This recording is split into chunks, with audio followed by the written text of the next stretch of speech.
2024. Hoy es domingo 31 de marzo del 2024. He titulado este mensaje de la tristeza al gozo. De la tristeza al gozo, y estará basado en Lucas 24 de los versículos 13 al 35. Lucas 24, 13 al 35. Leemos así en la palabra de Dios. Y he aquí, dos de ellos iban al mismo día a una aldea llamada Emaús, que estaba a 60 estadios de Jerusalén. E iban hablando entre sí de todas aquellas cosas que habían acontecido. Y sucedió que mientras hablaban y discutían entre sí, Jesús mismo se acercó y caminaba con ellos. Mas los ojos de ellos estaban velados para que no le conociesen. Y les dijo: ¿qué pláticas son estas que tenéis entre vosotros mientras camináis? ¿Y por qué estáis tristes? Respondiendo uno de ellos, que se llamaba Cleofas, le dijo: ¿eres tú el único forastero en Jerusalén que no has sabido las cosas que en ella han acontecido en estos días? Entonces él les dijo: ¿qué cosas? Y ellos le dijeron: de Jesús Nazareno, que fue varón profeta, poderoso en obra y en palabra delante de Dios y de todo el pueblo. Y cómo le entregaron los principales sacerdotes y nuestros gobernantes a sentencia de muerte y le crucificaron. Pero nosotros esperábamos que Él era el que había de redimir a Israel. Y ahora, además de todo esto, hoy es ya el tercer día que esto ha acontecido. Aunque también nos han asombrado unas mujeres de entre nosotros, las que antes del día fueron al sepulcro. Y como no hallaron su cuerpo, vinieron diciendo que también habían visto visión de ángeles, quienes dijeron que Él vive. Y fueron algunos de los nuestros al sepulcro y hallaron así como las mujeres que habían dicho, pero a Él no le vieron. Entonces les dijo: oh insensatos y tardos de corazón para creer todo lo que los profetas han dicho. ¿No era necesario que el Cristo padeciera estas cosas y que entrara en su gloria? Y comenzando desde Moisés y siguiendo por todos los profetas, les declaraba en todas las escrituras lo que de él decían. Llegaron a la aldea donde iban, y él hizo como que iba más lejos. Mas ellos le obligaron a quedarse, diciendo: quédate con nosotros, porque se hace tarde, y el día ya ha declinado. Entró pues a quedarse con ellos. Y aconteció que estando sentado con ellos a la mesa, tomó el pan y lo bendijo, lo partió y les dio. Entonces les fueron abiertos los ojos y le reconocieron. Mas él se desapareció de su vista. Y se decían uno al otro: ¿no ardía nuestro corazón en nosotros mientras nos hablaba en el camino y cuando nos abría las escrituras? Y levantándose en la misma hora, volvieron a Jerusalén y hallaron a los 11 reunidos y a los que estaban con ellos, que decían: ha resucitado el Señor verdaderamente y ha aparecido a Simón. Entonces ellos contaban las cosas que les habían acontecido en el camino y cómo le habían reconocido al partir el pan. Oremos. Amado Padre, nuevamente estamos delante de tu presencia rogando que seas tú, por tu Espíritu Santo, quien nos ayude a comprender tu palabra, pero no solo comprenderla, sino a atesorarla en nuestro corazón. Háblanos, Señor, que estamos dispuestos y atentos para escucharte. En Cristo Jesús te lo pedimos. Amén. Amén.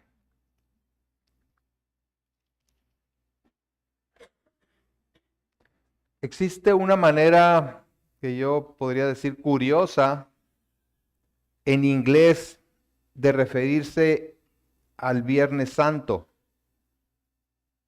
Todos sabemos, ¿verdad?, cuál es el Viernes Santo, lo acabamos de pasar.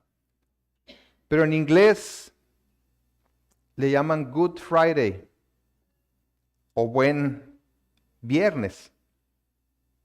Viernes bueno, si lo quieren poner así. ¿Y cómo llamarle bueno al día más oscuro de toda la historia? El día en que se cometió la mayor injusticia. Creo que el pastor Paul Tripp lo explica muy bien y nos ayuda a comprender por qué se le puede llamar bueno a algo tan trágico como esto. Dice, es importante recordar que en el centro de una cosmovisión bíblica está este reconocimiento radical. Lo más horrible que jamás haya sucedido fue lo más maravilloso que jamás haya sucedido. Sí, o sea, parece contradictorio.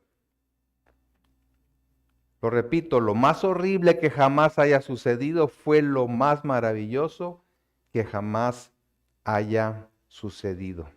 Y continúa diciendo, en el plan justo y sabio de Dios, este momento oscuro y desastroso, que es la crucifixión de Cristo, fue ordenado para ser el momento que arreglaría todas las cosas oscuras y desastrosas que el pecado le había hecho al mundo. Este momento aparentemente desesperado de la muerte fue al mismo tiempo un momento de la vida en el que se dio la esperanza eterna. Y luego dice, y lanza una advertencia, así que ten cuidado con la forma en que le das sentido a tu vida. Lo que parece un desastre puede de hecho ser gracia. Lo que parece al final puede ser realmente el principio.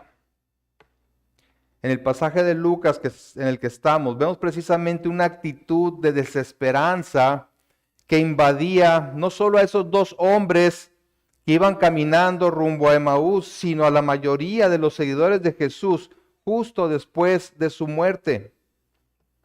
Dice el relato que dos de los seguidores regresaban a una aldea cercana a Jerusalén, muy tristes y decepcionados, porque el que prometía ser el Redentor de Israel había muerto.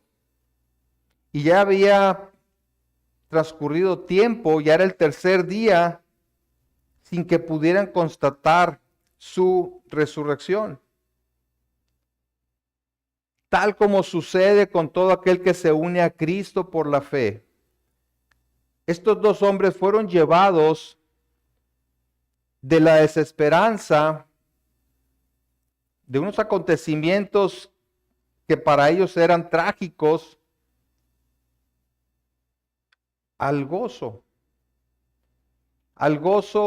de la revelación de Jesucristo como su Salvador. Veremos hoy la manera en la que Cristo cambia la desesperanza en gozo a través de la revelación de su persona y su obra. Revelación que encontramos en su palabra y que por su gracia nos concede. Vamos a ver esto en 3 actos, por llamarlo así. La esperanza perdida sería el número 1. Número 2, la esperanza fundamentada. Y número 3, la esperanza restaurada. La esperanza perdida, la esperanza fundamentada y la esperanza restaurada. Dice el versículo 13, y con esto entramos al tema de la esperanza perdida. Y aquí dos de ellos iban el mismo día a una aldea llamada Emaús, que estaba a 60 estadios de Jerusalén. E iban hablando entre sí de todas aquellas cosas que habían acontecido. ¿Para quiénes eran estas personas y de qué iban hablando? Solo sabemos que uno de ellos se llama Cleofas, porque más adelante lo revela, y que ambos eran parte del grupo cercano a Jesús, quienes se dirigían a una aldea cercana a Emaús, consternados por todo lo que había pasado, es decir, la crucifixión de Jesús y el informe de algunas mujeres que habían ido al sepulcro, lo habían hallado vacío y habían recibido un mensaje de ángeles quienes aseguraron que él estaba vivo. Vamos a un poquito atrás ahí en Lucas 24 para darle un poco de contexto a lo que estamos viendo. En el versículo 1 de Lucas 24, Dice, el primer día de la semana, muy de mañana, vinieron al sepulcro trayendo las especias aromáticas que habían preparado y algunas otras mujeres con ellas. Y hallaron removida la piedra del sepulcro y entrando no hallaron el cuerpo del Señor Jesús. Aconteció que estando ellas perplejas por esto, he aquí se pararon junto a ellas dos varones con vestiduras resplandecientes. Y como tuvieron temor y bajaron el rostro a tierra, les dijeron, ¿por qué buscáis entre los muertos al que vive? No está aquí, sino que ha resucitado. Acordaos de lo que os habló cuando aún estaba en Galilea, diciendo, es necesario que el Hijo del Hombre sea entregado en manos de hombres pecadores y que sea crucificado y resucite al tercer día. Entonces ellas se acordaron de sus palabras y volviendo al sepulcro dieron nuevas de todas estas cosas a los 11 y a todos los demás. Eran María, Magdalena y Juana y María, madre de Jacobo, y las demás con ellas, quienes dijeron estas cosas a los apóstoles. Mas a ellos les parecía locura las palabras de ellas y no las creían. Pero levantándose Pedro corrió al sepulcro y cuando miró dentro vio los lienzos solos y se fue a casa maravillándose de lo que había sucedido. Es en ese contexto que luego estos dos hombres van de Jerusalén a Emaús platicando y discutiendo sobre todas estas cosas que habían pasado. Y en eso Jesús se une a ellos, aunque no sabían que era Él. Vean versículo 15. Sucedió que mientras hablaban y discutían entre sí, Jesús mismo se acercó y caminaba con ellos, mas los ojos de ellos estaban velados para que no le conociesen. Al igual que en otras de sus apariciones después de su resurrección, Jesús no fue reconocido al principio. En esta ocasión la implicación parece ser que a los discípulos se les impidió de alguna manera reconocer a Jesús. Por un acto divino ellos no pudieron reconocer a Jesús. Y fue en la providencia de Dios que solo un poquito después llegarían a saber quién era Él. En el versículo 31 del mismo capítulo 24 dice, entonces les fueron abiertos los ojos y le reconocieron. Esto pasó después. Entonces van ellos caminando, platicando, discutiendo de todos esos trágicos acontecimientos. Jesús se une a ellos, pero ellos no sabían que era Él. Y como dijo en una ocasión un pastor muy apreciado, puedes caminar junto al río más caudaloso del mundo y morirte de sed. Una cosa es caminar junto a Jesús y otra muy distinta es caminar con Jesús. En este momento ellos iban siendo acompañados, iban caminando junto a Jesús. Creer en Él no significa solamente conocer sus hechos y afirmar lo que la Biblia dice acerca de Él, sino reconocerlo como el único y suficiente Salvador de tu vida. Y esto solo ocurre si por su gracia se revela a nosotros como tal. Tenemos el caso, el encuentro de Jesús con Nicodemo. En Juan capítulo 3,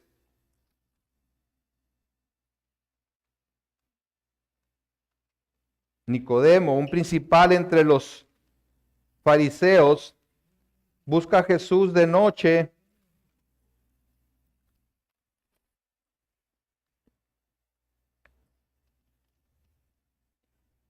y dice en el versículo 2, Rabí, sabemos que has venido de Dios como maestro, porque nadie puede hacer estas señales que tú haces si no está Dios con él. Respondiendo Jesús y le dijo, de cierto te digo que el que no naciere de nuevo no puede ver el reino de Dios. Luego le explica de qué se trata eso, ¿verdad? Básicamente le dice que el nuevo nacimiento es algo que uno no puede producir, que solamente Dios puede dar esa nueva vida para poder entender el plan redentor de Dios. Es una obra soberana del Espíritu Santo. Entonces estos dos hombres caminaban junto al protagonista de los últimos eventos trágicos, pero no sabían que él era. Entonces Jesús les pregunta acerca del asunto del cual discutían, ante lo cual ellos se detuvieron con un semblante triste y le dicen en el versículo 17, ¿qué pláticas son esas que tenéis entre vosotros mientras camináis y por qué estáis tristes? Así que uno de ellos responde asombrado y le dice, respondiendo uno de ellos que se llamaba Cleofas, le dijo, ¿eres tú el único forastero en Jerusalén que no ha sabido las cosas que en ella han acontecido en estos días? Digo, obviamente Jesús sabía todo lo que había sucedido, ¿no? Le había pasado a él. Pero pues les pregunta para ver qué es lo que le dicen. Y ellos no pueden creer que este hombre no estuviera enterado de lo que había pasado en Jerusalén. Era algo escandaloso. Se sabía por todas partes. Digamos que era trending topic, ¿verdad? Estaba en todas las redes sociales, estaba en todos los diarios, en todas las noticias, lo que había pasado. Y él dice, ¿qué pasó? Versículo 19, entonces él les dijo, ¿qué cosas? Por supuesto, insisto, que él sabía lo que había pasado. Él era el que había sufrido todo eso, pero quiere que ellos le relaten desde su punto de vista los acontecimientos. Vamos a ver que después usa eso para explicarles lo que había pasado. Entonces ellos comenzaban por describir quién era, lo que habían hecho y lo que esperaban de él. La segunda parte del versículo 19 dice, y ellos le dijeron, de Jesús Nazareno. Así es como era conocido Jesús en ese tiempo. En Juan 18:5 dice, le respondieron cuando fueron por Jesús, dice, él les pregunta, ¿quién buscan? Y él dice, yo soy. Cuando ellos le responden, le dicen a Jesús Nazareno. La guardia que fue por él le pregunta, más bien le responde, dice, a Jesús Nazareno es a quien buscamos. Y él le dice, yo soy. Yo soy. Entonces, ellos les dicen, se trata de Jesús Nazareno, que fue varón profeta, poderoso en obra y en palabra delante de Dios y de todo el pueblo. La mayoría de la gente conocía a Jesús como un profeta de Dios, uno que hablaba de parte de Dios y que lo confirmaba con muchas señales y prodigios. No había duda de que este era un hombre de Dios, de parte de Dios. En Mateo 21:11 dice, y la gente decía, este es Jesús el profeta de Nazaret de Galilea. Entonces ellos le dicen, en primer lugar le dicen de quién se trataba todo el asunto. Y luego, ¿qué es lo que le hicieron? En el versículo 20, y cómo le entregaron los principales sacerdotes y nuestros gobernantes a sentencia de muerte y le crucificaron. Ellos reconocen que fueron los líderes religiosos y los gobernantes judíos quienes lo entregaron a los romanos para ser sentenciado a muerte y crucificado. Reconocen a Jesús como un profeta de Dios. Admiran a Jesús como tal. Pero la percepción que tenían de él era limitada. Y ahora que había muerto, sus esperanzas en él como el Redentor de Israel se habían desvanecido. Y eso es lo que dicen a continuación. ¿Qué es lo que esperaban de él? Versículo 21. Pero nosotros, dicen, esperábamos que él era el que había de redimir a Israel. Observemos el tono de decepción en las palabras de estos hombres. Esperábamos que él era el que había de redimir, es decir, a liberar mediante rescate a Israel. El que nos iba a sacar de todos nuestros problemas, que nos iba a liberar del yugo de los romanos. Confiaban en que Él era el bueno y habían sido decepcionados. Lo están diciendo desde esa perspectiva. Pero nosotros esperábamos, ¿verdad? Lo habían visto como el libertador prometido, pero sus esperanzas se habían venido abajo cuando Cristo murió crucificado. Para ellos ahí había terminado toda esperanza. Esta perspectiva de Jesús muerto en la cruz, como si hubiera sido derrotado, es la que ha prevalecido en muchísima gente alrededor del mundo. Vemos cruces, ¿verdad? Con Jesús crucificado, como si ahí hubiera terminado todo. Y es por esa razón que se considera a Jesús como un gran hombre, sí, un gran hombre, un gran profeta, como dijeron estos hombres, respetado, admirado por el pueblo, que hablaba de parte de Dios. Alguien que hizo el bien y que murió injustamente. Alguien a quien hay que imitar.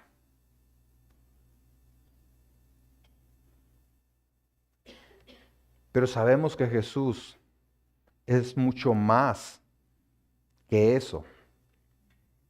Y Él se lo revelará en su momento.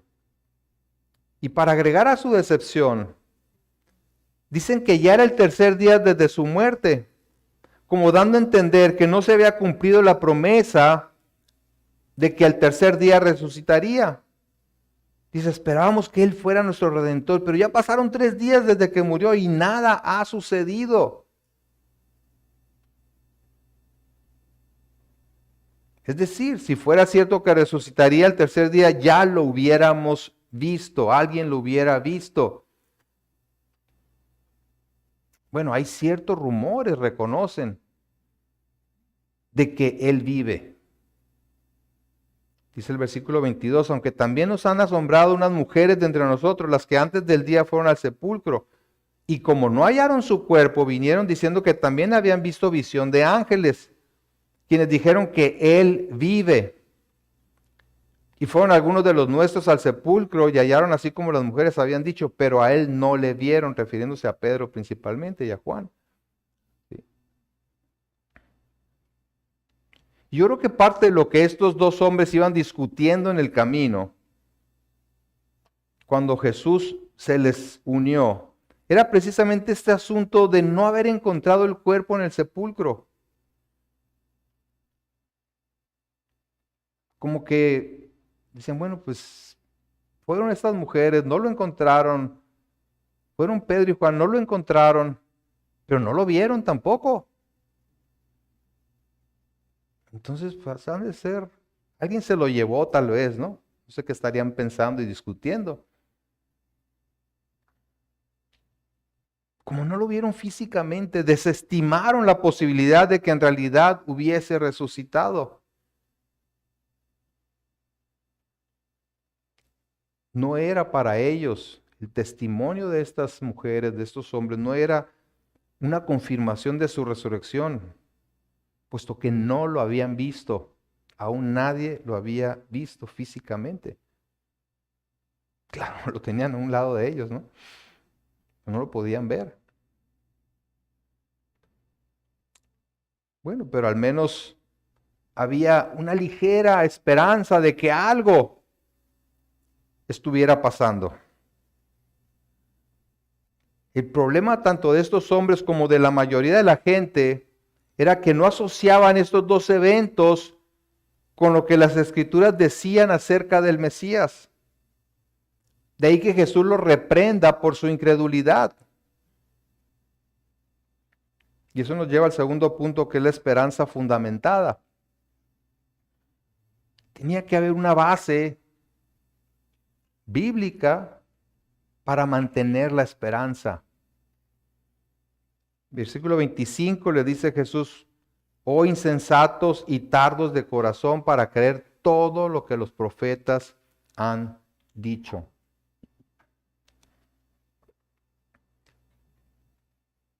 Qué duro que te digan así, ¿verdad?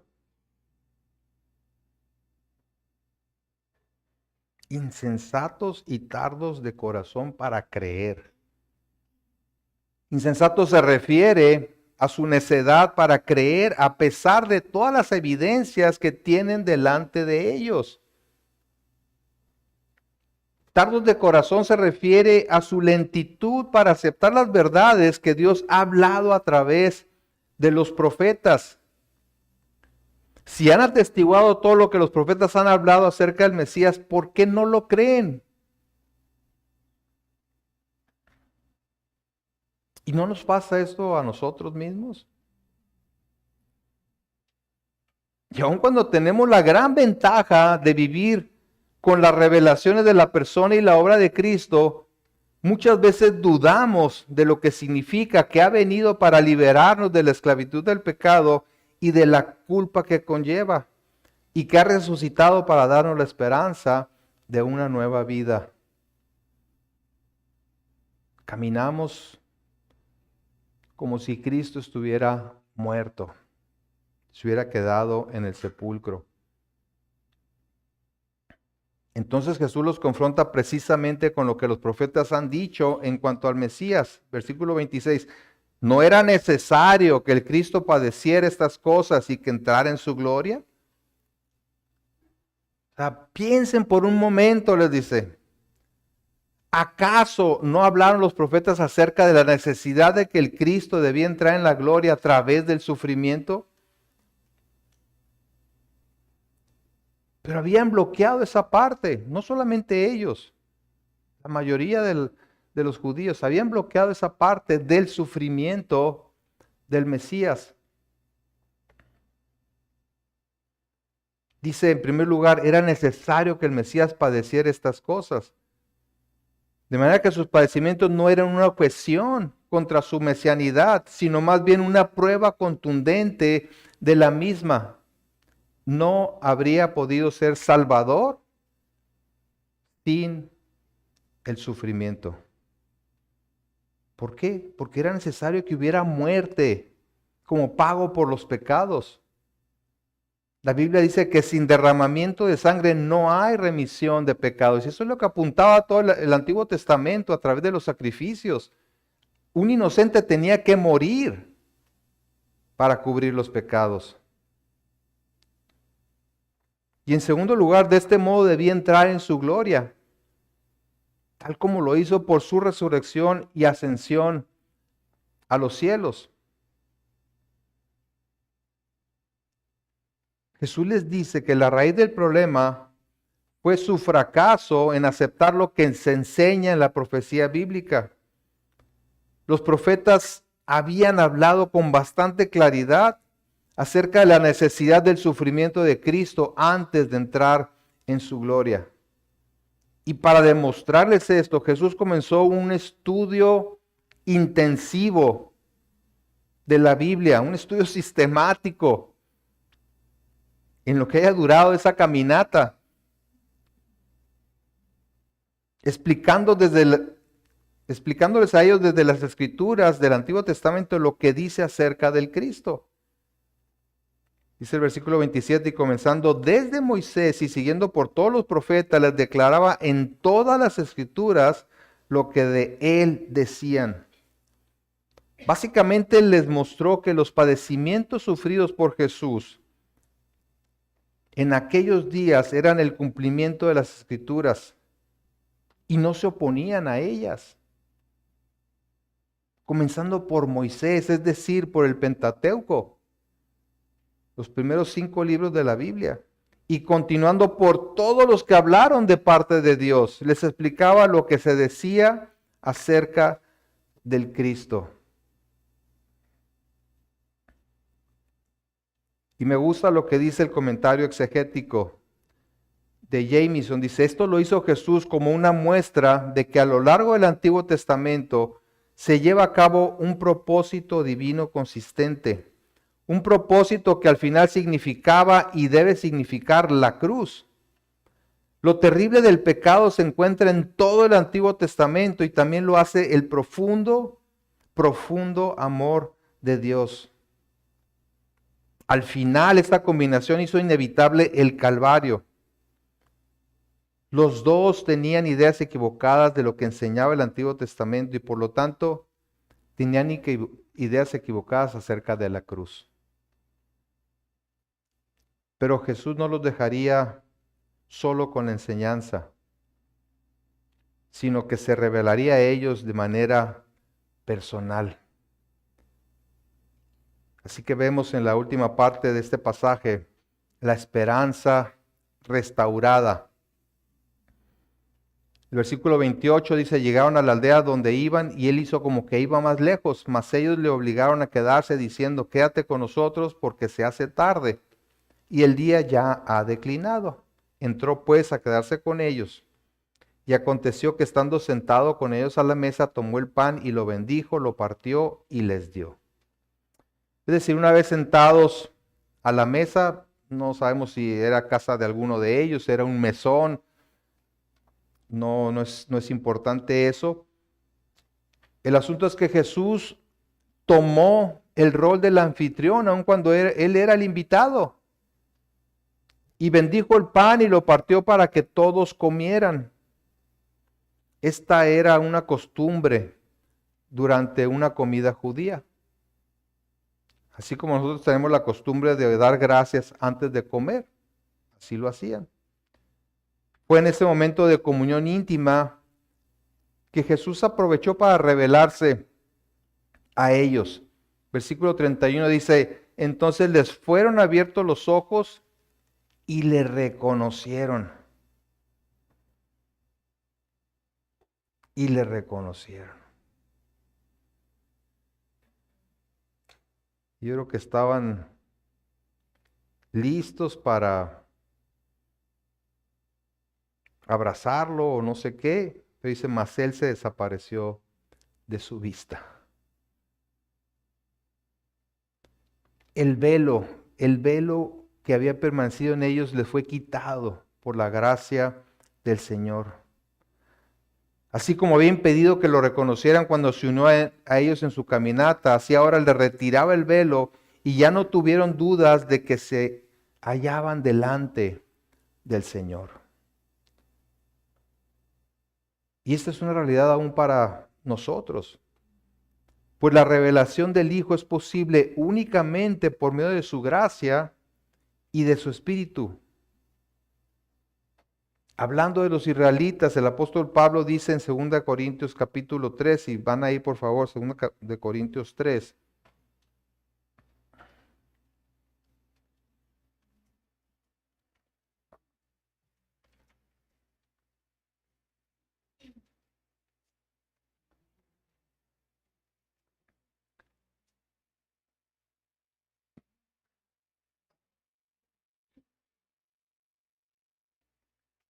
Segunda de Corintios 3, 14. Dice, pero el entendimiento de ellos se embotó, porque hasta el día de hoy, cuando leen el antiguo pacto, les queda el mismo velo no descubierto, el cual por Cristo es quitado. Y aún hasta el día de hoy, cuando se lee a Moisés, el velo está puesto sobre el corazón de ellos, pero cuando se conviertan al Señor, el velo se quitará. No sé si te pasó a ti, pero a mí sí. Por algún tiempo yo intenté leer la Biblia. Bueno, no intenté, leí la Biblia. No entendía nada. Intenté entender la Biblia, no la entendía. ¿Sí? Había un velo sobre mi entendimiento que no me permitía comprender. Y eso es lo que le pasaba a ellos, ¿verdad? Habían presenciado la pasión de Cristo, su muerte. Habían escuchado de su resurrección. Pero seguía habiendo un velo en ellos, no lo podían ver.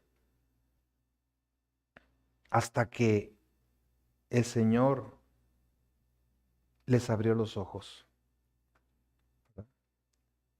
Y cuando por su gracia nos abre los ojos, nos da una nueva vida, nos quita el velo, entonces podemos entender quién es Él. Y no solamente entender quién es Él, sino conocer que Él es nuestro Salvador y nuestro Señor. Entonces la reacción inmediata de estos dos hombres fue la de salir deprisa de regreso a Jerusalén para darle la noticia a sus discípulos, a los demás discípulos. Ahora sí daban crédito a las palabras de Pedro y a las de esas mujeres. Ellos lo habían reconocido cuando partieron el pan.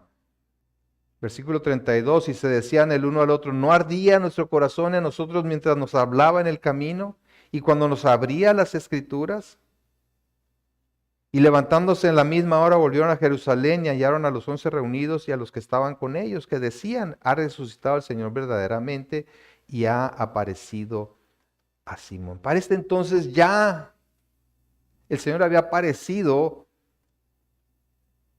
a Simón Pedro. Ya estaban proclamando los demás que Cristo realmente había resucitado. Entonces ellos contaban las cosas que les habían acontecido en el camino y cómo les había reconocido al partir. Le habían reconocido a partir del pan. ¿Sí? Ya no era nada más uno o unos cuantos, ya más empezaban a verlo. Entonces la resurrección del Señor Jesús confirma su identidad como el Cristo, el Redentor de Israel. De manera que su desesperanza y tristeza ahora se convertía en un verdadero gozo. No pudieron esperar para ir corriendo y decirle a los demás, es cierto, el Señor vive. El Señor vive, lo hemos visto, ha estado con nosotros, hemos estado con Él. Sí, la muerte de Jesús es en verdad un hecho sumamente triste, ya que era inocente. Pero a la luz del plan redentor de Dios es un evento de la demostración de su gran amor hacia los pecadores. Por eso se le puede llamar el buen viernes o el viernes bueno, ¿verdad? Juan 3:16 dice, porque de tal manera amó Dios al mundo que ha dado a su Hijo unigénito para que todo aquel que en Él cree no se pierda, mas tenga vida eterna. La muerte de Cristo era necesaria para salvar a los pecadores. En Hebreos 9:26 dice, pero ahora, en la consumación de los siglos, se presentó una vez para siempre por el sacrificio de sí mismo para quitar de en medio el pecado. Y de la manera que está establecido para los hombres que mueran una sola vez y después de esto el juicio, así también Cristo fue ofrecido una sola vez para llevar los pecados de muchos y aparecerá por segunda vez sin relación con el pecado para salvar a los que le esperan. Está establecido en la Biblia que los hombres mueran una sola vez y después el juicio. ¿Sí? Y la pregunta que tenemos que hacernos todos en algún momento es, ¿qué va a pasar cuando muera? Voy a ir a juicio. Voy a ir a juicio delante de Dios.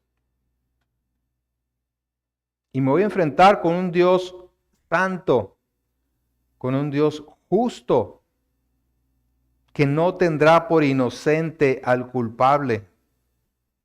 Esa idea de un Dios bonachón que pasa por alto el pecado no es el Dios de la Biblia.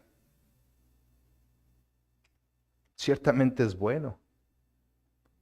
Ciertamente su amor excede nuestra comprensión.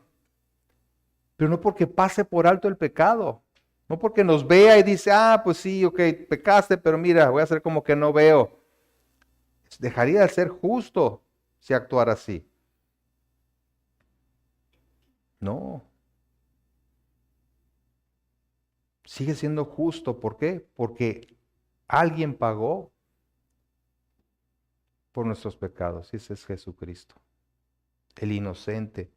Entonces la tragedia, por llamarlo así, de su muerte en la cruz, se convierte en algo sumamente hermoso, ¿verdad? Para nosotros.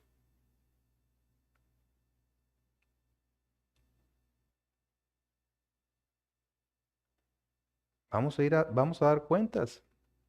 Y no es saber qué bueno hicimos y qué malo hicimos, y Dios lo va a poner en la balanza, a ver para dónde se inclina la balanza, ¿no? Porque una sola transgresión a la voluntad de Dios nos hace pecadores y merecedores de la muerte. Está establecido, ¿verdad?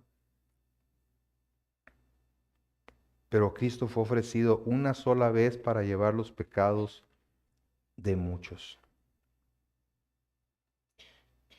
Pero su resurrección era también imperativa para garantizar la vida eterna. Dice en 1 Corintios 15 que si Cristo no resucitó, vana es nuestra fe, vana es nuestra predicación. Lo que estos dos hombres iban ahí discutiendo estaba precisamente basado en eso, de que, bueno, si Cristo no resucitó, si el Mesías no resucitó, entonces se acabó todo. Nuestra esperanza se vino por los suelos. Ya no hay nada que hacer.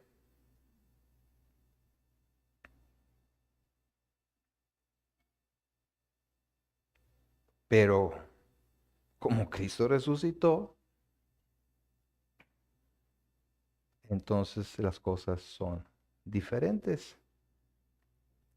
Cristo pagó en la cruz por nuestros pecados y venció a la muerte por medio de su resurrección. Y eso nos brinda una gran esperanza a los que por su gracia hemos comprendido su obra redentora. Porque Él vive, nosotros podemos vivir ahora y para siempre. Y Él no solamente resucitó, sino que Él es la resurrección y la vida. Vamos a Juan capítulo 11. Después del Evangelio de Lucas está el Evangelio según Juan, el capítulo 11.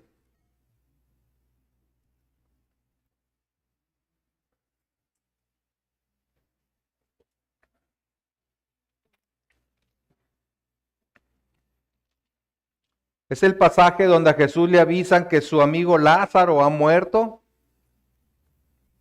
Él espera un tiempo para llegar a donde vivía Lázaro con sus hermanas Marta y María. Y finalmente llega, y en el versículo 21 de Juan capítulo 11 dice, y Marta dijo a Jesús, Señor, si hubieses estado aquí, mi hermano no habría muerto. Mas también sé ahora que todo lo que pidas a Dios, Dios te lo dará. Jesús le dijo, tu hermano resucitará. Marta le dijo, yo sé que resucitará en la resurrección, en el día postrero. Le dijo Jesús, yo soy la resurrección y la vida. El que cree en mí, aunque esté muerto, vivirá. Y todo aquel que vive y cree en mí, no morirá eternamente. ¿Crees esto? Jesús le pregunta, ¿crees esto? Ya no estamos hablando únicamente de que si Lázaro, su hermano, va a salir de la tumba o no, sino de quién es Jesús. Dice, yo soy la resurrección y la vida, y el que cree en mí, aunque esté muerto, vivirá, y todo aquel que vive y cree en mí, no morirá eternamente. Entonces, si en lugar de que Jesús camine a nuestro lado, Él está en nosotros, entonces la seguridad de la vida eterna es firme. ¿Crees esto?, le dice. Y Marta le dice, sí, Señor, yo he creído que tú eres el Cristo, el Hijo de Dios, que has venido al mundo. Y así como Jesús le preguntó a Marta, te lo pregunta a ti el día de hoy. ¿Crees esto? ¿Lo crees? ¿Crees que Él es el Cristo, el Hijo de Dios, que ha venido al mundo a salvar a los pecadores, de los cuales tú eres uno de ellos? ¿Crees que murió siendo inocente para pagar por tus pecados y que resucitó al tercer día venciendo a la muerte para asegurarte la vida eterna? ¿Vives en la desesperanza? ¿O con el gozo de saber que tu Redentor vive para asegurarte la vida eterna?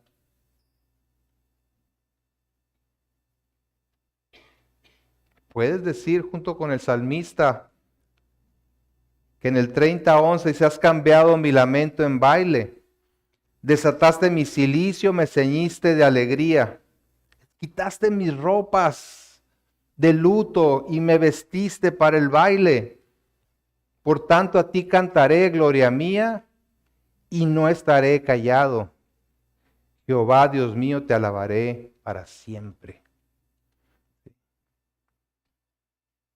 Yo imagino estos dos hombres después de la revelación de Jesucristo, ¿no? Y salieron corriendo, pero no sé, en el camino yo creo que iban a 100 por hora, o sea, iban gozosos, brincando.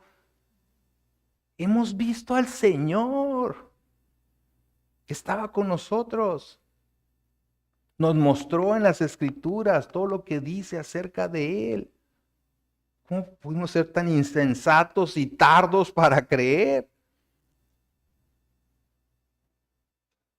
Bueno, el Señor en su gracia, ¿verdad?, se reveló a ellos y ellos le creyeron.